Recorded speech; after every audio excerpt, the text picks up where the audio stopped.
घर में पधारो गजानन जी, हमारे घर में पधारो। हेलो फ्रेंड्स, मैं मधुलिका फूड कनेक्शन में आप सबके लिए एक कम से कम घी में बनने वाले चूरमे के लड्डू लेकर आई हूँ, जिन्हें हम मिनटों में बनाकर मज़े से खा सकते हैं और प्रसाद भी चढ़ा सकते हैं। चलिए स्टार्ट करते हैं। सबसे पहले एक बर्तन में हम 1 कप मोटा गेहूं का आटा लेंगे। मैं घर में ही आटा पीसती हूँ, इसीलिए मैंने यहाँ पर ये मोटा वाला ही आटा लिया है, जो कि बाटी और चूरमे के लिए एकदम परफेक्ट रहता है। आपके पास में नहीं है तो आप यहाँ पे 2 टेबलस्पून सूजी डाल सकते हैं और इसे अच्छे से मिक्स कर लीजिए, ताकि आप परफेक्ट टेक्सचर का बाटी और चूरमा बना सकें। मैंने आपको यहाँ पे सिर्फ दिखाने के लिए ही डाला है, मुझे इसकी ज़रूरत नहीं थी। अब हम यहाँ पे डालेंगे 1/8 टीस्पून या 2 चुटकी के करीब हल्दी पाउडर। मुझे पीले रंग के चूरमे के लड्डू पसंद हैं, इसीलिए मैं इसमें हल्दी पाउडर डाल रही हूँ। आप इसे स्किप कर सकते हैं। अच्छे से हल्दी मिक्स होने के बाद में हम 2 छोटे चम्मच भर कर यहाँ पे मेल्टेड घी डाल देंगे। बहुत ज़्यादा घी डालने की ज़रूरत नहीं है। जैसा कि मैंने आपको बताया था, कम से कम घी में आज हम टेस्टी चूरमे के लड्डू बनाएंगे, जो कि बेहद स्वादिष्ट लगते हैं और जब कभी आपका मीठा खाने का मन हो तब भी आप इन्हें बनाकर एंजॉय कर सकते हैं। अब हम इसमें हल्का गर्म पानी डालेंगे और इसका एक सख्त आटा लगा लेंगे। जब भी आप इस तरह से मोयन वाली चीज़ें बनाते हैं तो आप उसको हल्के गर्म पानी से गूँधेंगे तो काफ़ी बढ़िया उसका टेक्सचर आता है। और हमें यहाँ पे इससे बहुत ज़्यादा गूंदना नहीं है, सिर्फ जो आटा है उसे कलेक्ट कर लेना है। तो इस तरह से आप देख सकते हैं, हमने यहाँ पे काफ़ी सख्त आटा लगा लिया है और इसे हमने सिर्फ कलेक्ट ही किया है। अब हम इसके 2 पार्ट्स में से डिवाइड कर देंगे। इस तरह से हमें यहाँ पे जो चूरमा बनाना है, आज हम बिना डीप फ्राई के बनाएंगे। मैं डीप फ्राई वाला चूरमा का ऑलरेडी मेथड दे चुकी हूँ, तो यदि आप अच्छे से वह वाला चूरमा बनाना खाना चाहते हैं तो वह भी बना सकते हैं। तो कम से कम घी वाला चूरमा इस तरह से बनाया जाता है। 2 मोटे बॉल्स हमने यहाँ बना लिए हैं, इसे 5 मिनट के लिए रेस्ट करने दीजिए। अब 5 मिनट के बाद में इसे हम एक बेलन से मोटी रोटी के रूप में बेल लेंगे। और यदि आपको लगता है कि आपके जो किनारे हैं वे फट रहे हैं तो आप उन्हें इवन कर दीजिए। लेकिन मैंने यहाँ पे इसे रेस्ट करने रखा था, इसलिए इसके किनारे नहीं फट रहे हैं। लेकिन हमें इसकी इस तरह से मोटी रोटी ही बनानी है, पतली रोटी अच्छे से चूरमे का टेक्सचर नहीं देगी। अब मैंने तवे को पहले से ही लो फ्लेम पे गरम कर लिया था। इस तरह से गरम करने के बाद में हम इसे लो टू मीडियम फ्लेम पर ही सेकेंगे। ध्यान रखें, ये रोटी काफ़ी मोटी है तो इसे हमें अच्छे से सेकना भी बहुत ज़रूरी है। तो आप फ्लेम को बिल्कुल भी तेज़ ना करें।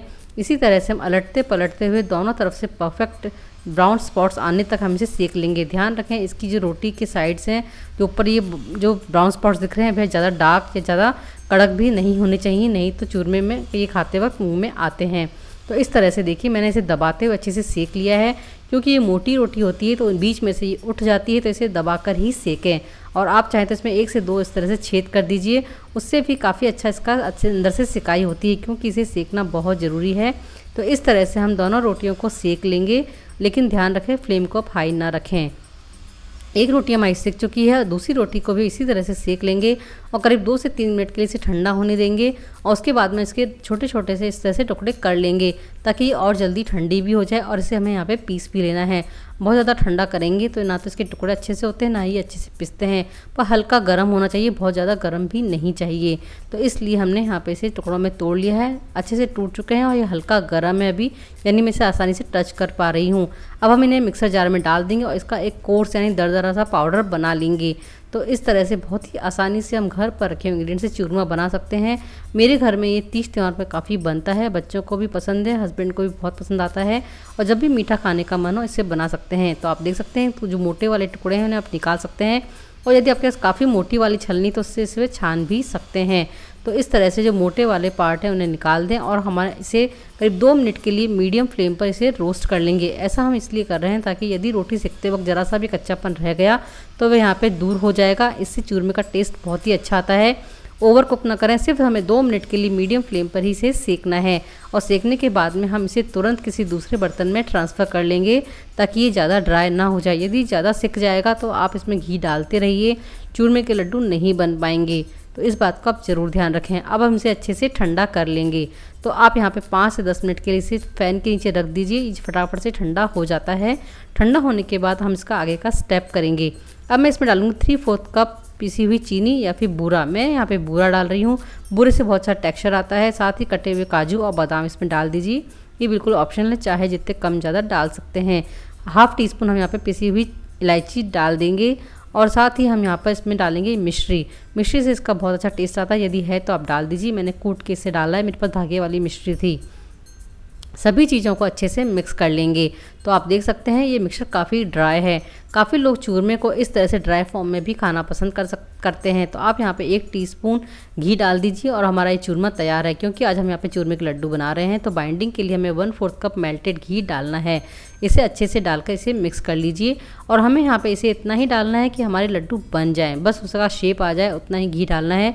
ज़रूरत से ज़्यादा घी डालने की ज़रूरत नहीं है। काफ़ी लोग वैसे भी आजकल घी खाना अवॉइड करते हैं, लेकिन तीज त्यौहार पे या फेस्टिवल्स पे इस तरह से घी और घी से बनी मिठाइयाँ ज़रूर खानी चाहिए, हेल्थ के लिए भी अच्छी होती हैं।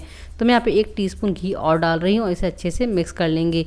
तो आप देख सकते हैं कितने कम से कम घी में हमने यहाँ पे टेस्टी चूरमे के लड्डू बना लिए हैं। चूरमे के लड्डू और कुछ चीज़ें ऐसी होती है इसका नाम दिमाग में आते ही हमें ढेर सारा घी दिमाग में आता है। तो इस बार इस चीज़ को आप दिमाग से निकाल दीजिए और बढ़िया से फटाफट से कम घी के लड्डू बनाइए।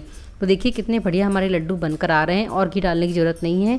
इसी तरह से मन चाहे आकार में छोटे बड़े आपको जैसे भी चाहिए चूरमे के लड्डू बना लीजिए और सभी चूरमे के लड्डू इस तरह से बन जाएंगे। तो मेरे 1 कप गेहूं के आटे में इस तरह से 10 लड्डू बनके तैयार हो चुके हैं। इन्हें अब आप गणपति को भोग लगाएं, मन चाहे तब इसे बनाएं, खाएं और मज़े करें। इसी तरह से मिलें मिलाएं, खुशियां बांटते रहें और हमारे साथ बने रहें।